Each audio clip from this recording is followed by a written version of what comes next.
there. Welcome to another episode of Intuition Your First Sense. This is Vicki Baird. And this is the third part of the series based on my book, Everyone Has an It. And this chapter is about the Inner Trickster. And as I read it, I'll edit a little bit, probably fill in a few experiences. I wrote this in 2012. So I've learned some stuff since then, but as I read through these chapters, and one of the reasons I wrote the book was because people wanted a Vicki to go method, and these things I think are timeless. So I'm happy to share them with you, and I thought it was a fun way to put a little bit of energy in the book and to maybe inspire the next book, as well as just bring this stuff to light, because it is kind of fun, I think. And since I love acronyms, obviously, wrote a book with the acronym in the title. This is where we're at for November already. So here we go. The Inner Trickster is the chapter this month. And there's a fun way of referring to the subconscious or to that critic that's in your head, but keeping with the analogy of the book and the acronym of the book of it, Inner Trickster.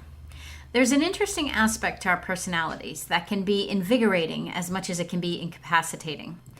This is what I have come to know as the Inner Trickster.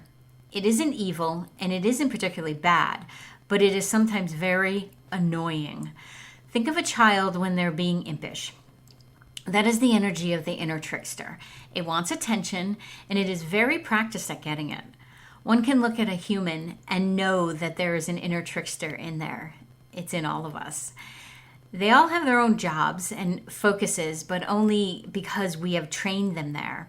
It is often based on how we were raised or what we witnessed along our path as to how our trickster plays. And it changes over time, so it's good to know that you have one and to be able to identify it.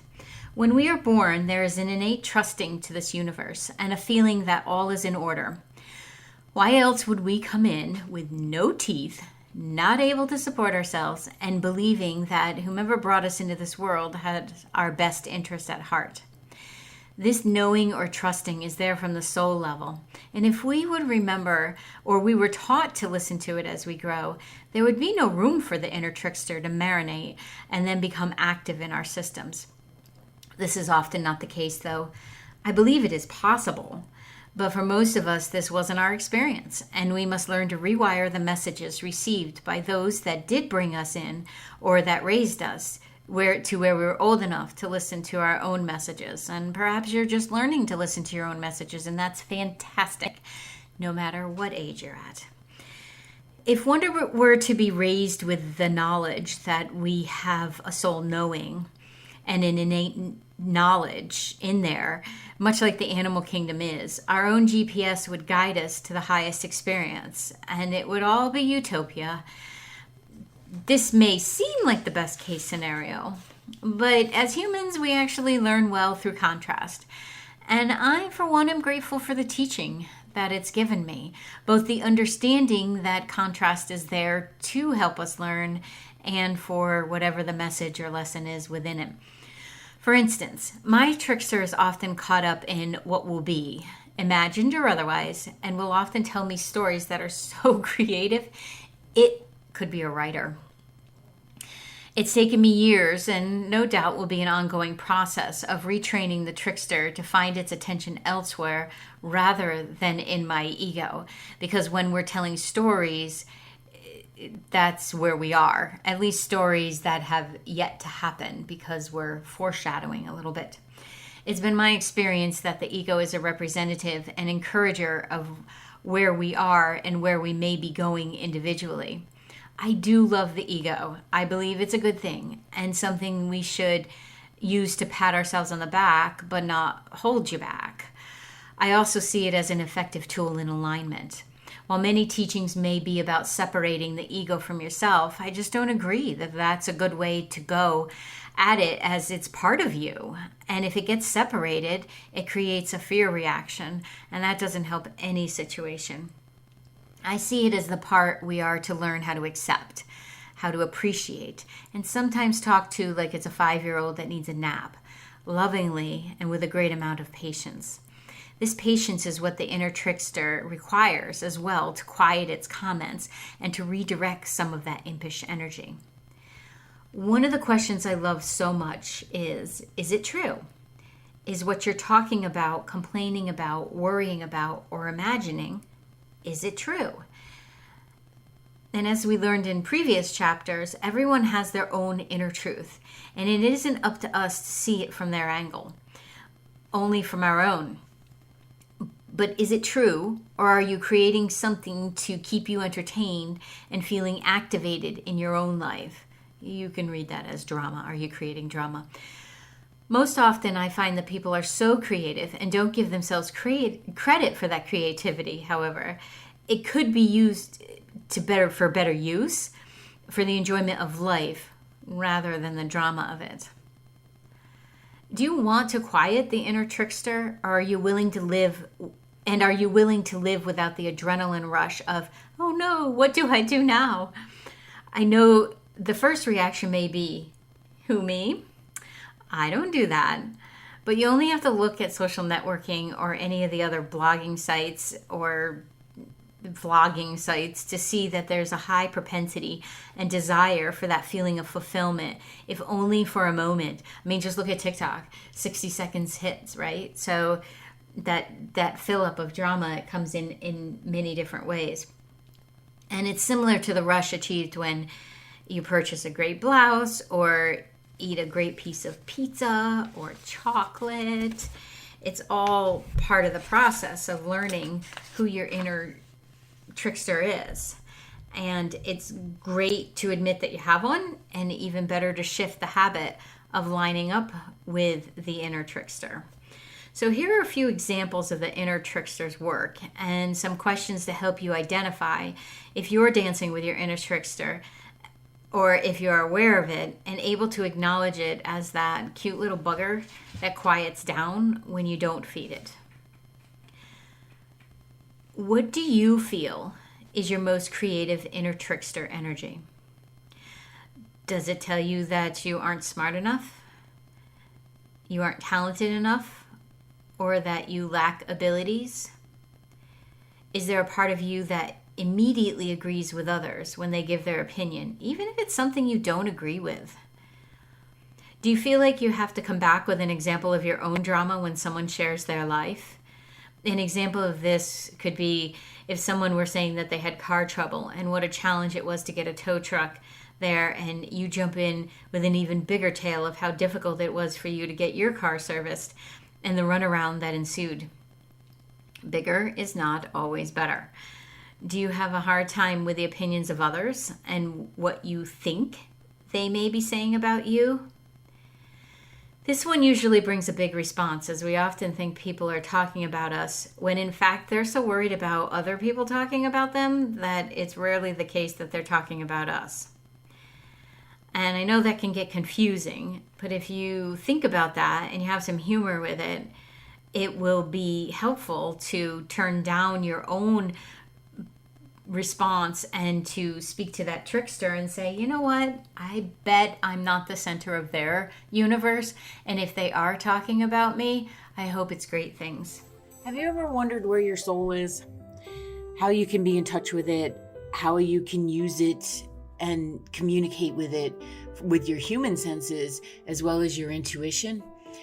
I wondered this for a long time, and as I practiced and learned how to do it, I have now created a course that you can take that is self-guided, along with some live events with me that can help you to connect to your soul as well, and to use this amazing collaboration between your human self and your soul to empower your life to create what you'd like to have, and most importantly, to be able to feel that you belong, that you are amazing, and then what would you like to do with that in the world? So head on over to the website, vickybaird.com, check it out and sign up, and let me know if you need any help. So what can you do to calm the inner trickster and allow it to maybe go take a nap? Which is actually funny because as I'm recording this, my rabbit is sleeping off in the corner and snoring so loud that it might pick up on the mic and it might not. Yes, they snore. But what can you do to allow your inner trickster to maybe dissipate, not just take a nap, but dissipate, and only be present when you're not doing yourself a favor and it's tapping you on the shoulder to let you know growth is probable here if you only paid attention? Well, you can distract the inner trickster, kind of like you would if you had a toddler that wanted to climb on the cabinets just because they can, because they're agile that way. So a way to do that is to get busy with anything that fills you up or keeps you distracted until the feeling of wanting to create drama passes. And it will fill that hole that there is a need in there. So all you have to do is identify the need of why is this trickster present? It's trying to get my attention. And yes, sometimes it is getting your attention so that you can pay attention to the fact that it's actually feeding you some unsupportive statements. So whatever you can do to redirect is a good thing. So it is much like that toddler. How would you redirect? You can make a game of helping them to fly off the counter. You could get them involved in a project or ask them if they want to cook something. Is that why they were on the counter? Well, of course, instructing them that the counter is not where they're meant to be.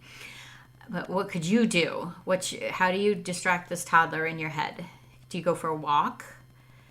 Could you get into an artistic endeavor? Perhaps you have a book you've been reading that you want to read a chapter. If you set the what you're doing to distract at a low level, it will be helpful. So 1 chapter or 1 room cleaning or 1 mile of walk, and you can certainly keep it going. But if you start small, it'll distract the trickster enough that you can then move on to enjoying your day rather than hearing that distraction method. You can call a friend, but not to talk about the challenge you're having, but to share in their day, because the idea here is to communicate to the trickster that I'm not going to feed you with drama or doubt or whatever it is that you're looking for. It just takes a short time to redirect that energy, because your system is looking to be filled up. So it's either going to grab the drama of storytelling and the inner trickster, or it can hang on to or attract energy of thriving, So which do you want to do? You can recognize it's there, and just like in the example I gave for the child, maybe send it for a nap. I used to do this a lot when I first started doing readings. My inner trickster was so creative, it would do a whole conversation before the person even got there. So like the whole conversation. So what was the point of the person even showing up? Now I know this is part of being an intuitive, and sometimes our heads will run ahead to the precognitive message, and yeah, sometimes that is helpful.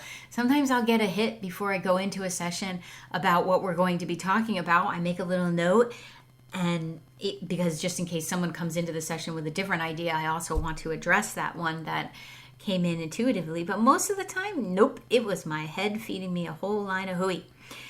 It was creative, I'll give you that. But one of the exercises that I would do is I would picture my inner trickster or ego being dressed exactly as I am that day. So today in a big old sweatshirt and capris with panda socks on. There's an image for you. I would picture how I was dressed that day. Imagine it peeling out of my body, kind of like those old movies where the soul would rise up out of the body after somebody passed. I would then send it into the kitchen, as I was working from home then, to wait for me when I finished a session. I have left her on the side of the road, in the shower, standing in the kitchen for long periods of time. I have put her to bed and not picked her up until the next day. There's no anger in it. It's simply a reassignment that I hear you. I understand you're here for my protection. I don't need it right now. Can you please go stand over there? And over time, this became unnecessary. And it's on occasion that shows up, but that's also an indication to me that I'm growing, that I'm expanding. And if there's a sense of nervousness there, it's also excitement. So what do I need to tap into? And then learning to love and appreciate your inner trickster. It will help you to learn acceptance and to not feel like it's coming up just to annoy you or get attention or be negative. Appreciate the fact that you are brilliantly wired to self-check and to accept that it will be a part of you for as long as you are physical. And if you learn to love this aspect of yourself, you won't mind having it around, because it actually comes in really handy when you might be agreeing to something that's really not in your best interest, and you feel this tapping on your shoulder of, do we really think that's a good idea?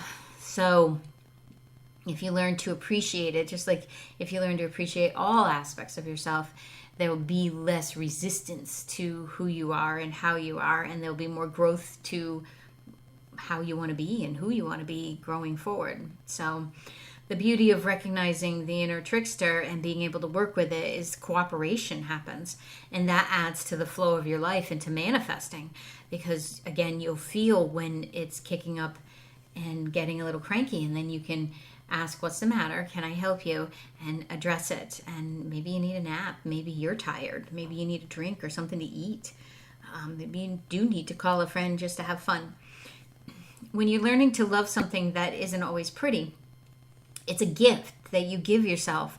So whenever and whatever pops up in life, it can be taken at its value right in front of you and not feared. And it's very freeing and something I know you can do. So can you get to know this inner trickster? Can you identify with this aspect of yourself and then have it become a helper in uncovering your brilliance and in allowing yourself to shine and to really appreciating, okay, what is my own intuitive voice? Because you have to be able to hear the inner trickster in order to connect with accurate intuitive guidance. Otherwise, you could get confused and think you're receiving intuitive guidance when it's really the inner trickster. And for that, I will say, if you're ever getting a reading and it's really negative and there's a lot of fear involved, you have an inner trickster present, and it might be the person who's reading for you. So keep that in mind. Get to know yours. Create a dialogue with it so that you're not fighting yourself, and that you get to enhance this wiring that you came in with, because we are human and we do have these elements and we should love them too. So that is the third installment of the IT, or the acronym IT, and Inner Trickster. And I wish you well, and I will see you in the next episode. If this is something you feel would be beneficial to you, feel free to pop on over to the website, vickybaird.com, or at Coach Vicky Baird on all the social platforms.